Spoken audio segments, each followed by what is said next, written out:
This is Rod White for Mining Network, and today I have the pleasure of the company of Bruce Griffin, who is the Executive Chairman of an interesting company called Sheffield Resources with the Thunderbird Mineral Sands Project. Well, very few of the viewers will know anything about mineral sands because, while they're very good revenue items, they don't have a stock market following like copper or nickel or gold or silver. But I've been involved in the mining sector for now just over 50 years, and Sheffield has, I think, the lowest risk of any project developer that I've followed. And currently at a capitalisation of $175 million at a price of 50 cents, it's 1/4 of the net present value. 1/4.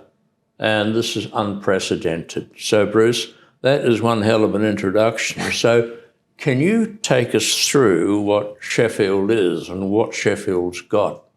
Thanks, Rod.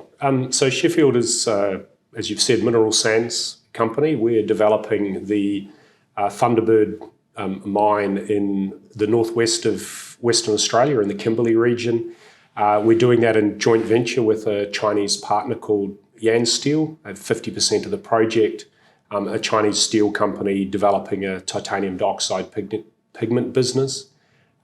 Thunderbird's the world's largest reserve of zircon, any of the existing producers or development assets that are out there.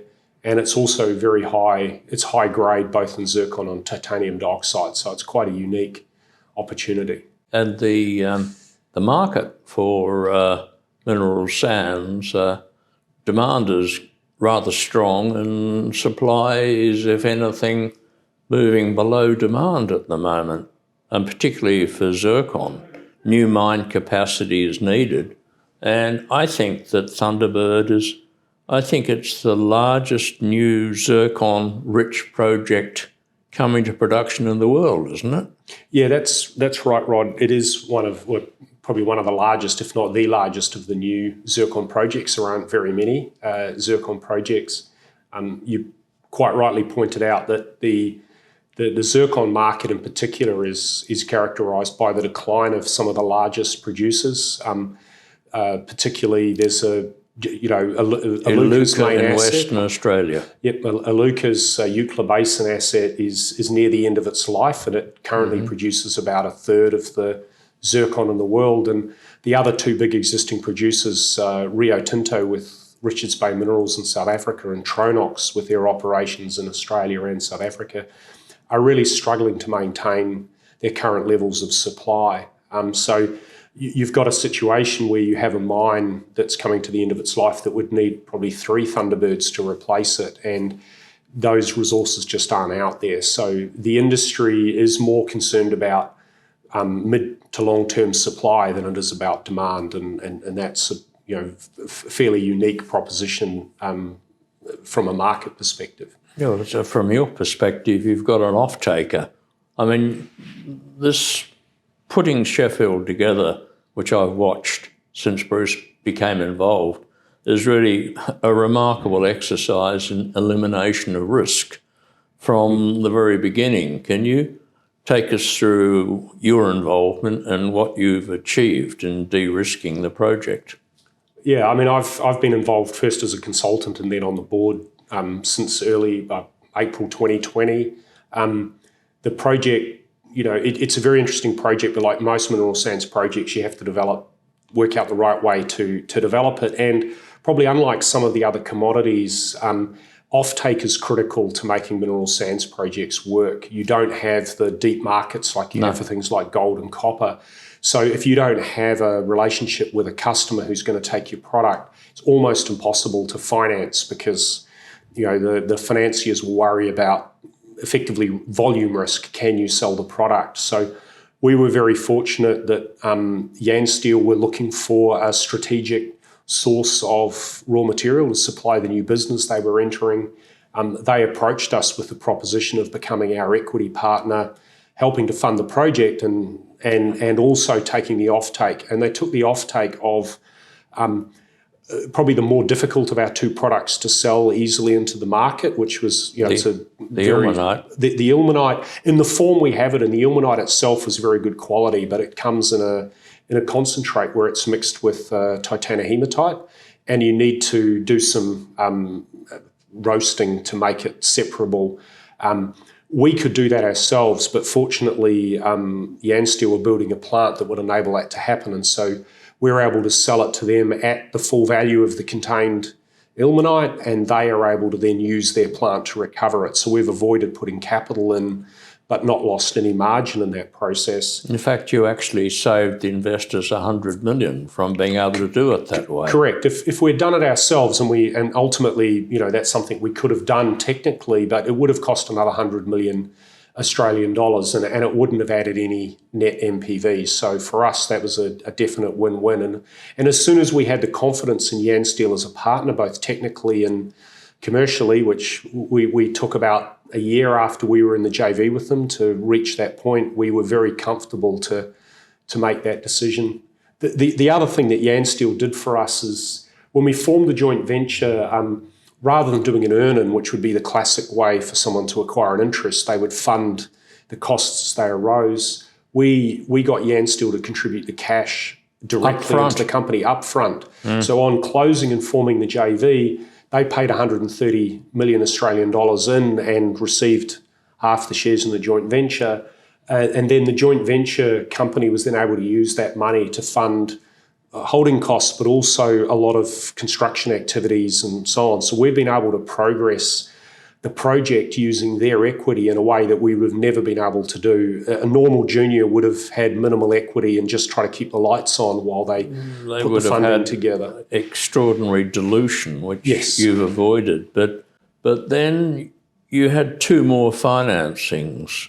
One financing, which is extremely generous, was that the Australian government, with the NAIF, gave you 160 million to develop this project. And then the one that amuses me, given that I've done a lot of royalties business, the final tranche came not from shareholders, it came from Orion. So by going through these steps, there is no longer any need for equity. And you've got a contingency built in there of just over 10%. Yeah, correct. Even more, arguably, of the money that's left to spend. So what can go wrong? I mean, look, I think the way I think about it, the project is largely de-risked now. You've got a final investment decision that you've announced. Yeah. Ultimately, funding is probably the thing that, particularly when you get into these less mainstream commodities, but even for conventional commodities, I think small companies, the funding is the hardest thing. And the funding, almost by definition, requires you to de-risk the project because ultimately the funders want to see that. So having secured the funding, we don't need to do, as you quite rightly pointed out, we had to put minimal equity in as part of completing the financing, and that was cash we had on hand. Really now we're just in execution, and so you're left with what I would call, fairly traditional execution time and but you're expense. Over 40% built. Correct. We're not only are we 40% complete of the 355 million of capital, 298 million has either been spent or is under fixed price contracts. So we have a relatively small amount of our capital that's still at risk, and we have 24 million of contingency and a $40 million cost overrun facility. So we have almost a one-to-one sort of risk capital against the remaining capital, unpriced capital expenditure, albeit that there's some other things that you could spend money on, like operational readiness and so on. But the bottom line is, while it might be it's probably more than 10% of the total capital, it represents nearly 100% of the capital remaining to be spent in terms of contingency and cost overrun. Contracted for all of the mining, he's contracted for all of the power, he's contracted for the use of the port facilities. What is there that's outstanding? It's all sorted. Yeah, all the key contracts are in place. I mean, the whole part of the contracting strategy is that, I mean, you get two things out of doing the contracting. One is you get people who are experts in something doing it for you. So why not use leading mineral sands miner as your mining contractor? Why not use and their equipment? And they provide all the equipment. And a power company that does many power remote location power supplies. The LNG supply from people who do that. So use experts for what they know, but also from a capital perspective, the reality is the cost of capital for us developing the project is very, very high. And so any capex you can take out of the upfront capital and use, people whose balance sheets are stronger and are funded, corporately, effectively, we're not having to raise as much capital using those contracts. And that's, the total capital saved through all of that contracting, it would probably be, it's certainly tens of millions of dollars that we don't need to raise ourselves. Yeah, but it's not relevant to investors anymore because it's taken care of. So what we should be looking forward to is firstly trying to explain why the share price is at 1/4 of the net present value when you're going to be in production in a year and you don't have any uncertainties left. But the other thing is the revenue generation from this. This is a 36-year mine life, and you're going to get your initial payback 2.5 years, and then you're going to be paying back all the time. I mean, the revenue on Thunderbird is going to be how much per annum? I mean, I probably tend to think about it from our perspective. Our share of the 50%. We're looking at long-term about $125 million a year of free cash generation. On $175 million capitalisation. So, yes. Nearly, whatever that is, but it's closer to 100% than 50% yield. So the ability... But wait a sec, but that's every year for 36 years. Yeah, once the initial capital is repaid, so there is 30 plus years of cash flow generation like that from the project. Gee, you might even be able to pay a dividend in a you never know, year Rod. or so. I mean, that would be a change, wouldn't it? Yeah. But really, you've got a business now which is totally financed. It's obviously going to be, you'll be commissioning it in 1 year from now. Yeah. And you're going to be in very positive cash flow 15 months from now. Yes, yeah, correct. And that one of the advantages we have of the way we've done this is we are so far through the project that having made the financing decision, we're only a year away from commissioning, as you say, 15 months away from selling product and 18 months away from the project generating cash. It's a relatively unusual position to be in. It is, but what puzzles me is that your share price today is 50 cents. Your net present value is pretty close to $2. Your probability of achieving and coming into production on time would seem to me to be very, very high. And people don't seem to understand. I mean, this is a mineral sands project. It's in the northwest of Western Australia. There's actually very good infrastructure. You've got the biggest source of gas in the Pacific with the 400 kilometres away.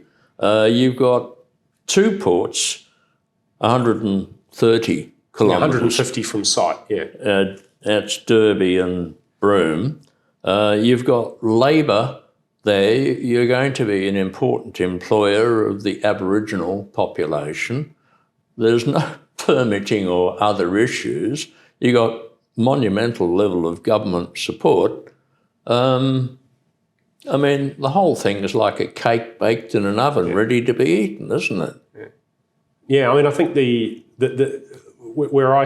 ultimately the question is, what can go wrong? What can go wrong? I mean, I think there really is very little that can go wrong from here, or at least certainly nothing that would justify that kind of discount from fundamental value.